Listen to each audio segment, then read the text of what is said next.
अस्सलाम वालेकुम फ्रेंड्स, कैसे हैं आप सब? I am sure all are fine. This is Mubashar Iqbal Chauhan, advocate high court and legal lecturer.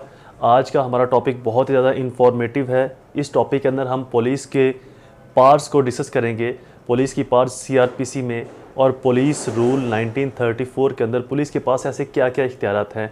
साथ में ही बहुत सारी नई चीज़ों को भी इसके अंदर डिस्कवर करेंगे। जैसे कि अक्सर आपने ये देखा होगा, नोटिस किया होगा कि आपको सुनने को भी ये मिला होगा कि एक शख्स, एक इन्फॉर्मेंट है, वो पुलिस के पास जाता है किसी एफआईआर, किसी चीज़ के बारे में इंफॉर्मेशन देने के लिए कि इसकी एफआईआर कर दे, लेकिन पुलिस वाले उसकी एफआईआर नहीं करते। तो ये पुलिस के पास किस कानून के तहत ये इख्तियार है कि वो उसकी एफआईआर से इनकार कर दें, इसको भी आज हम एलेबोरेटली डिस्कस करेंगे कि पुलिस के पास वो आया इख्तियार कौन सा है और क्या पुलिस उस इख्तियार को एज इट इज़ यूज़ करती है या उसके अंदर कुछ अमेंडमेंट करके यूज़ करती है। पुलिस के पास टोटल किस तरह के इख्तियारात हैं सीआरपीसी के अंदर और पुलिस रूल 1934 के अंदर पुलिस के पास कौन कौन से इख्तियारात हैं और उन इख्तियारात की मद के अंदर पुलिस वाले एक जनरल पब्लिक से, एक ले मैन के साथ क्या कर सकते हैं, क्या नहीं कर सकते। इन तमाम चीज़ों को कंप्रीहेंसिवली डिस्कस करेंगे। लेक्चर स्टार्ट करने से पहले एज़ यूजुअल अगर आप मेरे YouTube channel law and communication skills के ऊपर नए हैं तो रेड बटन को क्लिक करके मेरे चैनल को सब्सक्राइब करना, साथ में ही बेल आइकन को प्रेस ज़रूर कर दें ताकि ऐसी फर्दर तमाम इन्फॉर्मेटिव वीडियोज़ आपकी एक्सेस में रहें और उनके नोटिफिकेशन आपको बर वक्त मिलते रहे। मेरी छोटी सी फ़ीस है, उसको ज़रूर फुलफ़िल कर दिया करें। मेरी फ़ीस आपने 3 स्टेप के अंदर पे करनी है। फर्स्ट, कम से कम 10 रुपये डोनेट कर दें। सेकंड, 2 लोगों की हेल्प। थर्ड, मेरे और अपने पेरेंट्स के लिए दुआ। अल्लाह ताला उनको सेहत तंदुरुस्ती अता फरमाए। शुरू करते हैं हमारा topic, police powers in CrPC 1898 and police rule 1934। सबसे पहले तो जब सीआरपीसी बनी उसके बाद पुलिस का भी साथ में जो निज़ाम है उसको राइज किया गया और पुलिस को कुछ पावर्स दी गई। आया उन पावर्स का सही इस्तेमाल होता है या गलत इस्तेमाल होता है, ये हमारा टॉपिक नहीं। हमारा टॉपिक सिर्फ है ये है कि पुलिस के पास कौन कौन सी सीआरपीसी के अंदर पावर्स हैं जिनका इनकार नहीं कर सकते और पुलिस वाले उनको मिसयूज़ करते हैं या नहीं करते, और पुलिस को मिस इंटरप्रेशन या मिस यूज़ से कैसे रोका जाए, इसके बारे में भी थोड़ा सा आपको बताऊँगा आखिर के अंदर। तो जो सबसे पहला इख्तियार, पहली पावर पुलिस के पास है सीआरपीसी के अंदर, वो है 154 की एफआईआर दर्ज करना, पर्चा दर्ज करना, जिसको ज़ुबान ज़दाम के अंदर कहा जाता है। किसी भी कॉग्निजेबल ऑफेंस की जब पुलिस के पास इंफॉर्मेशन आती है, कॉग्निजेबल ऑफेंस क्या है बहुत सारे लेक्चर्स के अंदर मैं बता चुका हूँ, हवाले के लिए यहाँ पर बता दूँ। काबिले दस्त अंदाज़ी जुर्म, ऐसा जुर्म जिसका पुलिस के पास पर्चा दर्ज करने का इख्तियार है। बहुत सारे ऐसे जुराइम हैं जिनका पुलिस वाले पर्चा दर्ज नहीं कर सकते, लेकिन वो जुर्म ज़रूर हैं। जैसे कि हदूद ऑर्डिनेंस की अगर हम जुराइम की बात करें तो वहाँ पर पुलिस वाले रपट दर्ज करते हैं, पर्चा दर्ज नहीं करते। रपट और पर्चे में क्या फ़र्क है ये भी अगले सेक्शन में चल के बताता हूँ आपको। तो है वो भी जुर्म जो हदूद ऑर्डिनेंस के अंदर जिना की सूरत में, कज़फ़ की सूरत में, ड्रिंकिंग की सूरत में आता है, वो भी जुराइम है, लेकिन उनका पर्चा 154 के तहत दर्ज नहीं होता। उनका पर्चा, उनकी जो रपट दर्ज होगी वो 155 के तहत रपट दर्ज होगी। पुलिस अपने रिकॉर्ड के अंदर लिखकर मजिस्ट्रेट साहब को भिजवा देगी कि आया हम इसको इन्वेस्टिगेट करें या आप इसकी पर्सनल इंक्वायरी का या जैसे भी आप कोर्ट में फिट थिंक इट मुनासिब समझे हुए इसका हुक्म दे सकती है। तो जिस जुर्म का इख्तियार पुलिस के पास है कि पुलिस उसके ऊपर एफआईआर दर्ज कर सकती है, पर्चा दर्ज कर सकती है, that is called a cognizable offence. तो पहला इख्तियार है पुलिस के पास कॉग्निजेबल। कॉग्निजेबल सीआरपीसी 154 सेक्शन से डील करता है और पुलिस रूल चैप्टर 25.1 से डील करता है। जो चैप्टर 25 है वो इन्वेस्टिगेशन का चैप्टर है पुलिस रूल 1934 के अंदर। दूसरा इख्तियार पुलिस के पास नॉन कॉग्निजेबल ऑफेंस, जैसे कि मैंने आपको बताया, ऐसा एक्ट जो या तो जुर्म है लेकिन पुलिस के पास उसको इन्वेस्टिगेट करने का इख्तियार नहीं, या फिर वो जुर्म ही नहीं लेकिन जुर्म जैसा है। जैसे कि आपको एग्जांपल देता हूँ, एक शख्स, अक्सर आप लोगों ने एक देखा होगा, मोस्टली आपने एक चीज़ सुनी भी होगी कि अगर आपका आईडी कार्ड गुम हो जाए तो आप पुलिस के पास जाके अंदराज करवा के आते हो। अब आईडी कार्ड गुम हुआ है, चोरी तो नहीं हुआ, लेकिन मुमकिनात में से है वो किसी ने चोरी कर लिया हो, उसको उठा लिया हो जहाँ पर आपसे गिरा है, या आपका वॉलेट गिर जाए, या आपके डॉक्यूमेंट्स गिर जाएं, आपकी बाइक की कॉपी गिर जाए, इवन दो अगर आपके बाइक की नंबर प्लेट भी कहीं गिर जाए तो आप उसका पुलिस में जाके इंदराज करवाते हो। ये जो तमाम इंदराजात हैं ये पुलिस 155 के तहत करती है। तो that is called a non cognizable offence, कि इनकी एफआईआर नहीं होगी लेकिन पुलिस रिकॉर्ड के अंदर ये जरूर आएंगे। तो पुलिस वाले ऐसा कोई भी जुर्म, ऐसे एज लाइक अगर एक शख्स जिना कर रहा है और दूसरे शख्स ने उसके खिलाफ कार्रवाई करनी है तो वो पुलिस के पास जाकर जो रिपोर्ट लिखवाएगा that is called a non cognizable offence under section 155। तो पुलिस ऑफिसरान, जो ऑफिसर इंचार्ज होगा, स्टेशन हाउस ऑफिसर होगा, वो अपनी एक रपट भिजवाएगा इलाका मजिस्ट्रेट के पास कि जनाब ये एक हमारे पास रिपोर्ट आई है जिना की या इस तरह की किसी भी कार्रवाई की, तो इसके ऊपर या तो हमें इख्तियार दिया जाए इन्वेस्टिगेट करने का, या जैसे जनाब मुनासिब समझे इसके ऊपर कार्रवाई अमल में लाई जा सकती है। तो ऐसा कोई भी जुर्म जिसका इख्तियार या तो पुलिस के पास ना हो एफआईआर करने का, या फिर वो अपने आप में जुर्म ही ना हो, यानी कि उसका ताल्लुक किसी मिसिंग चीज से जरूर हो लेकिन वो अपने आप में जुर्म डिक्लेयर ना हो। जैसे कि हमने एग्जांपल दी कि आप रोड पर जा रहे हो, आपका आईडी कार्ड गिर जाता है, तो आईडी कार्ड गिर जाना कोई जुर्म नहीं है, लेकिन इसकी इंफॉर्मेशन पुलिस को देना जरूरी है। तो पुलिस जिस रपट में इसका अंदराज करेगी वो रपट कहलाती है non cognizable offence under section 155। उसके बाद third police power, police investigation, जो कि सीआरपीसी के अंदर 156 के अंदर, जो कि सीआरपीसी में 156 के अंदर पुलिस को ये पावर तकवीत की जाती है, और पुलिस रूल 1935 के अंदर यही पावर चैप्टर 25.11 25.11 या 25.11 के अंदर पुलिस को ये पावर दी जाती है। इस पावर्स के अंदर जो भी 154 के तहत इंफॉर्मेशन आई है, पुलिस के पास इख्तियार है कि वो with the permission of magistrate और without the permission of magistrate भी उसके ऊपर इन्वेस्टिगेट कर सकती है अगर ऑफेंस इतना हीनियस है या ये ख़तरा लाहक है कि जो ऑफेंडर है वो गायब हो जाएगा, वो एक्सेस में नहीं रहेगा, वो छुप जाएगा, वो चला जाएगा इस टेरिटरी को छोड़कर, इस प्रोविंस को छोड़कर, इस स्टेट को छोड़कर। तो वहाँ पर पुलिस एक रिपोर्ट भिजवा देगी और साथ में अपनी इन्वेस्टिगेशन स्टार्ट कर देगी मजिस्ट्रेट से पूछे बगैर, जब उनके पास 154 की एफआईआर आती है।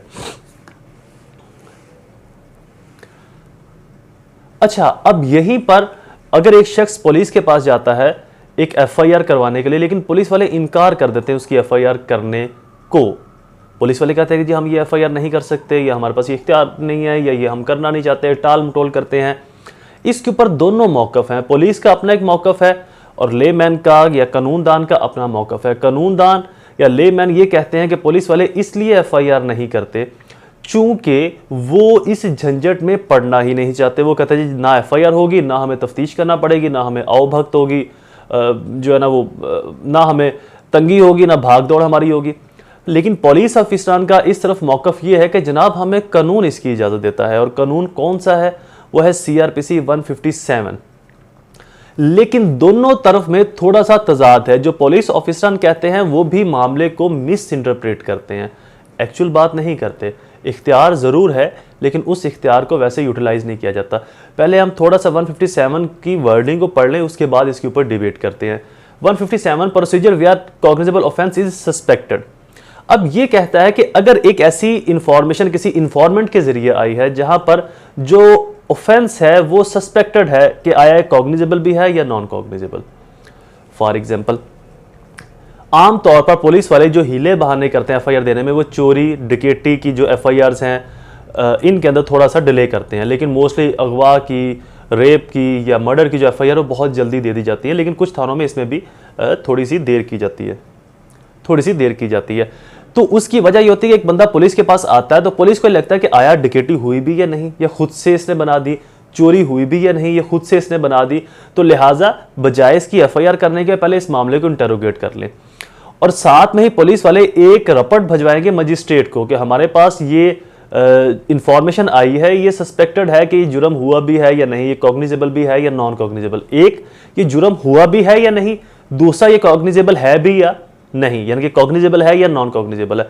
इन दोनों सूरतों में कि आया ये जुर्म हुआ है या नहीं, आया ये कॉग्निजेबल है या नॉन कॉग्निजेबल, वो एक रिपोर्ट मजिस्ट्रेट को भिजवाएंगे, और साथ ही इन पर्सन एक ऑफिसर या ऑफिसर इंचार्ज अपने किसी सबॉर्डिनेट ऑफिसर को जो कम से कम रैंक का हो, जो कम से कम उस रैंक का हो जिसको पंजाब गवर्नमेंट या प्रोविंशियल गवर्नमेंट अपने स्पेशल या ऑर्डिनरी गजट के अंदर अनाउंस करेगी, जो कि आजकल सब इंस्पेक्टर रैंक का ऑफिसर या एएसआई का भी इंटरोगेट करने चला जाता है, वो चल रहा है। तो वो इन पर्सन वहां पर जाएगा, उस स्पॉट के ऊपर इंटरोगेट करेगा, अगर जरूरी हुआ तो वहां से किसी ऑफेंडर को अरेस्ट भी करेगा और थाने में लाके 154 की कार्रवाई स्टार्ट की जाएगी।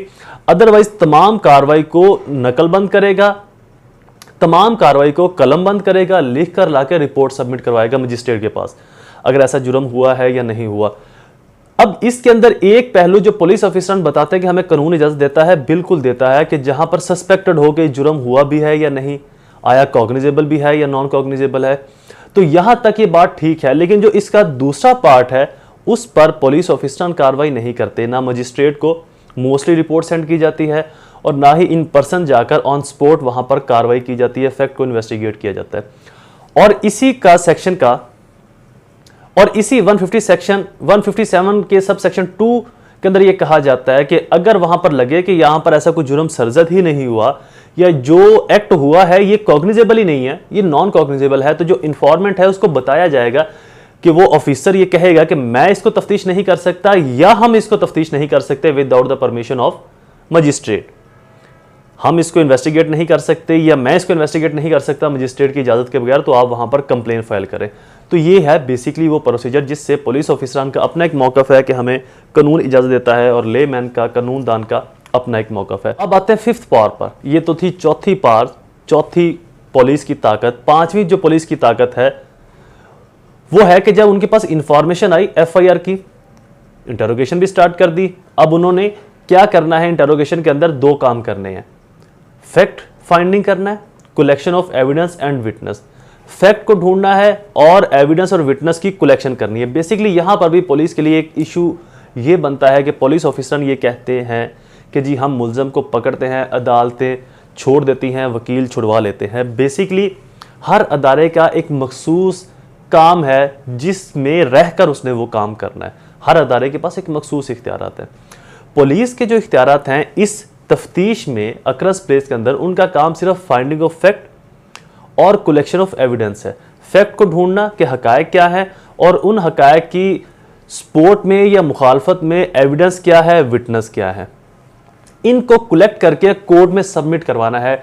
Date is the basic work of police. ये पुलिस का एक बुनियादी काम है। इसके अलावा पुलिस का ये काम नहीं कि आया ये सही है या गलत, ये मुजरम है या नहीं मुजरम। ये अदालत का काम है कि वो एविडेंस या वो विटनेस ठीक हैं, ये मुजरम है या नहीं और उस पर अदालत ने उसको सजा देनी। तो पुलिस का काम है 156 के अंदर कलेक्शन ऑफ एविडेंस या विटनेस को कलेक्ट करना, उनकी रिपोर्ट मुरतब करना और जो विटनेस उस अक्रंस को जानते हैं, देखते हैं, डायरेक्ट या इनडायरेक्ट इन्वॉल्व हैं, अंडर सेक्शन 160 सीआरपीसी के तहत पुलिस वाले उनको समन करके बुलवा सकते हैं। अब अगर विटनेस पुलिस ऑफिसर की बात नहीं मानता तो उसके ऊपर 188 पीपीसी की कार्रवाई हो सकती है।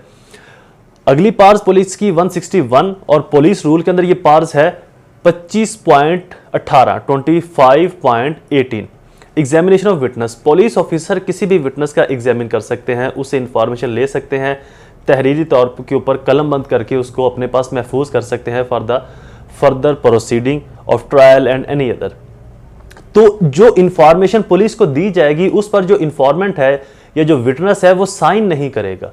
एज ए बतौर विटनेस जो गवाह अपनी गवाही पुलिस को 161 के तहत स्टेटमेंट रिकॉर्ड करवा रहा है और पुलिस वाले उसका जो एग्जामिन कर रहे हैं कि आया ये प्योरीफाई ऑफ विटनेस है भी, प्योरली विटनेस है या नहीं, तो जो वो इन्फॉर्मेशन देगा उसको वो साइन नहीं करेगा, थंब नहीं लगाएगा, सिर्फ वो इन्फॉर्मेशन होगी और जस्ट वो एक इन्फॉर्मेशन होगी, उसको बतौर एविडेंस भी कंसीडर्ड नहीं किया जा सकता जब तक कि वही स्टेटमेंट 164 के तहत मजिस्ट्रेट के पास ना सबमिट करवाई जाए।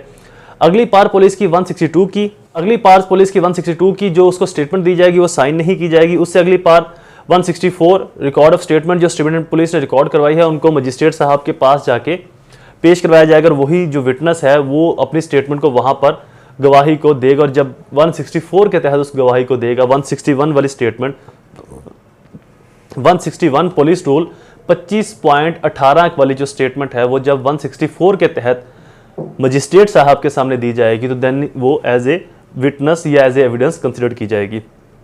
अगली पार है पुलिस की 167 की। 167 के अंदर पुलिस के पास ये इख्तियार है कि अगर एक मुल्ज़म को पकड़ा, एफआईआर हुई मुल्ज़म को पकड़ लिया लेकिन 24 घंटों में तफ्तीश मुकम्मल नहीं हो पाई, चालान मुरतब नहीं हो पाया, तो पुलिस वाले नियरेस्ट मजिस्ट्रेट के पास उस मुल्ज़म को पेश करके 167 के तहत उसका रिमांड लेंगे कि जनाब इसको मजीद हमारी कस्टडी में, इसकी बॉडी को, इसके जिस्म को हमारी कस्टडी में रखने की इजाज़त दी जाए ताकि हम इसे मुकम्मल कर सके तफ्तीश को। हम इसे बहुत सारी चीज़ें जो जानना चाहते हैं, जो पूछना चाहते हैं, जो अब तक नहीं पूछ सके उनको पूछ सकें। तो जो 167 का रिमांड है वो मैक्सिमम 14-15 दिन से ज़्यादा नहीं होगा। जो दिन आज रिमांड दे रहे हैं ये दिन शामिल करके 15 दिन और उससे अगले 14 दिन से ज़्यादा ये रिमांड नहीं होगा।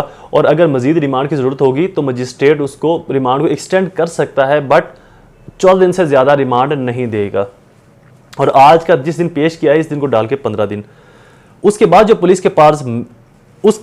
पुलिस के पास अल्टीमेट पावर है वो है 169 की release of accused insufficient evidence. अगर 154 की एफआईआर हुई, 156 के तहत पुलिस ने इन्वेस्टिगेट किया, 161 के तहत पुलिस ने एग्जामिनेशन ऑफ विटनेस किया और पुलिस इस नतीजे पर पहुंची कि इस अक्रंस से मुतल्लिक कोई खातर ख्वाह एविडेंस ही नहीं, या जो पुलिस ने मुलजम पकड़ा था 167 के तहत उसका रिमांड लिया था, तो पुलिस को लगता है कि जो इंफॉर्मेशन हमें मिली, जो एविडेंस कलेक्ट हुई, जो विटनेस कलेक्ट हुए और ये जो मुलजम है इनका आपस में कनेक्शन नहीं बन रहा, इस मुलजम के खिलाफ ये वाली गवाही जो है इस मुलजम के खिलाफ पूरी नहीं हो रही, फुलफिलमेंट नहीं कर रही, इस मुलजम को कोर्ट में पेश करने के लिए स्ट्रॉन्ग एविडेंस नहीं मिल रही, तो पुलिस वाले उस मुलजम को रिलीज कर सकते हैं 169 के तहत।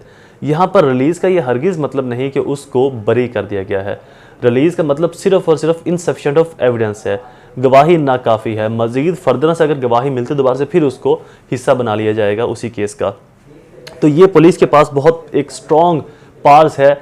मोस्टली इस पार्स का मिसयूज़ भी किया जाता है, बट इसका बेसिक पर्पस जो है, हम इसको अगर पॉजिटिव सेंस में देखें तो इसका जो बेसिक पर्पस है वो किसी बेगुनाह शख्स को सज़ा से या बिहाइंड द बार, बेसिकली इस सेक्शन का जो पर्पस है वो किसी बेगुनाह शख्स को जेल में रहने से बिहाइंड द बार रोकना, उसको कि वो जेल में ना रहे। अगली जो पुलिस के पास पार है वो 170 की, case to be sent when evidence और विटनेस इज सफिशिएंट। जब पुलिस को लगे कि जो हमें एविडेंस मिली है, जो मुलजम है, जो विटनेस हमें मिले हैं और जो मुलजम है ये स्ट्रॉन्ग एविडेंस है, स्ट्रॉन्ग विटनेस है, स्ट्रॉन्ग मजबूत गवाही है मुलजम के खिलाफ, तो पुलिस वाले फिर उस जो केस को सेंड कर देंगे मजिस्ट्रेट के पास फॉर फर्दर ऑफ ट्रायल। उससे अगली पार जो पुलिस के पास है वो है 172। ये आम तौर पर तो डायरीज प्रोसीडिंग ऑफ इन्वेस्टिगेशन के नाम से जानी जाती है, लेकिन इसको ज़ुबान ज़द आम के अंदर, कॉमन लैंग्वेज के अंदर ज़िमनिया भी कहा जाता है। इसके तहत पुलिस वाले जो भी इस सेक्शन के अंडर, इस सेक्शन की जो लुब्बे लुबाब है वो ये कि पुलिस वाले 156, 155, कोई भी 161, 162, 163, 160 कोई भी कार्रवाई जो करेंगे, एविडेंस कलेक्ट करेंगे, विटनेस की एग्जामिनेशन करेंगे, इन्वेस्टिगेट करेंगे, फाइंडिंग ऑफ फैक्ट करेंगे, वो तमाम जो कार्रवाई है पुलिस वाले अपनी डायरी के अंदर मेंशन करते जाएंगे डेली, रोज़नामचे के तौर के ऊपर कि आज हमने ये किया, इस विटनेस ने ये बताया, इस गवाह ने ये बताया, इस सबूत ने ये हमें डायरेक्शन दी। तो ये जो तमाम चीज़ें पुलिस वाले जहाँ पर रिकॉर्ड करेंगे, दर्ज करेंगे, वो कहलाती है पुलिस डायरी, जिनको ज़ुबान ज़द आम के अंदर ज़िमनिया भी कहा जाता है, याद दहानी पुलिस, कि जिसके अंदर वो तमाम कार्रवाई को लिखता जाता है ताकि कोर्ट के अंदर रिकॉर्ड का हिस्सा भी बनाया जा सके और कल को कोई चीज़ मिस ना हो जाए, भूल ना जाए। तो बेसिकली ट्रायल के अंदर ज़िमनियाज़ के ऊपर बहुत ज़्यादा इन्हिसार किया जाता है और ज़िमनीज़ की मद के अंदर बहुत सारे मुल्ज़मान को बरी करवा लिया जाता है, क्योंकि ज़िमनीज़ के अंदर बहुत सारी इस तरह की शक व शुबहात, पेचीदगियाँ होती हैं जिनको वो बेसिकली ज़िमनियाज़ जहाँ पर जो थाने में बैठकर बनाई गई हैं या एक ही वक्त में तैयार की गई है, लेकिन जो ज़िमनीज़ डे बाई डे प्रोसीडिंग के हिसाब से बनाई गई है वो बहुत ही स्ट्रॉन्ग और एक ट्रूथफुल एविडेंस साबित होती है मुलजम के अगेंस्ट।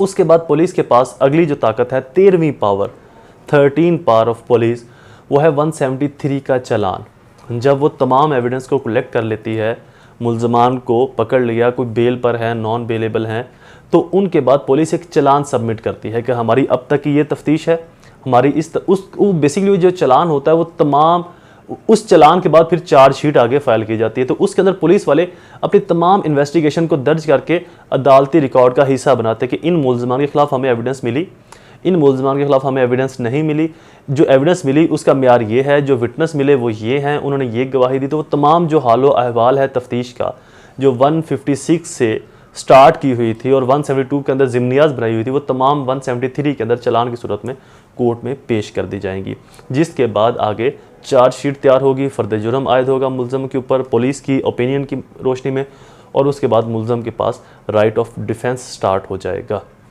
यहाँ से ट्रायल का अगला स्टेप स्टार्ट होता है। तो इंशाल्लाह किसी अगले लेक्चर के अंदर ट्रायल के अगले स्टेप को भी हम इसी तरह से step by step according CRPC section discuss करेंगे। Lecture is complete. I hope ये लेक्चर आपके लिए फ़ायदेमंद साबित हुआ होगा। ऐसे ही इन्फॉर्मेटिव वीडियोज़ को सुनने के लिए चैनल को सब्सक्राइब करना, बेल आइकन को प्रेस ज़रूर कर दें, वीडियो को लाइक और शेयर ज़रूर कीजिएगा। दोबारा हाजिर होऊंगा किसी और इन्फॉर्मेटिव वीडियो के साथ, तब तक मुझे अपने दुआओं में ज़रूर याद रखें। अल्लाह ताला आप सबका हामी नासिर हो। अस्सलाम।